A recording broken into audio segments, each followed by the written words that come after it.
At the end of the 19th century, a group of British engineers and their African and Indian laborers toiled for years to build Kenya's first railway, facing man-eating lions, malaria, and spiraling costs to complete the line dubbed the Lunatic Express.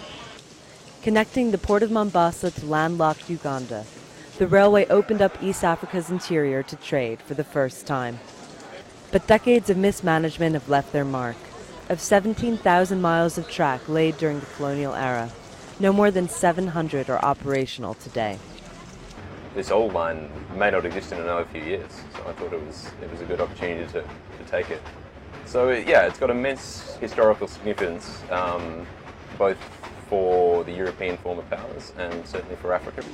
Now, an ambitious deal between Kenya and China may spell the end of the line for the Lunatic Express and lay the tracks for a new railway that will propel East Africa into the 21st century. The $5 billion agreement includes a new standard gauge line from Mombasa to Malaba on Kenya's border with Uganda. Improving infrastructure such as rail is seen as key to connecting Africa's disparate economies. Africa suffers from an enormous infrastructure deficit, Kenya in particular. Kenya's main geopolitical advantage is that it's a pivot state, it's a transit state. A number of inland countries route to the seas via Kenya.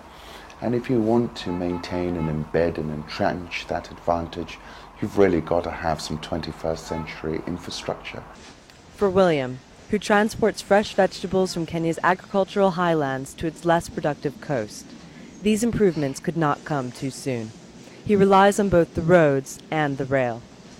In the road, there's breakdowns, it's not safe, and again, it's good to transport our goods through railway line, yeah?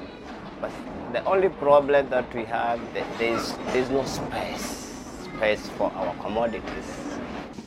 The added freight capacity of a new railway and improving the country's roads would help slash the cost of transporting goods across East Africa by a colossal 79%, according to the Kenyan government.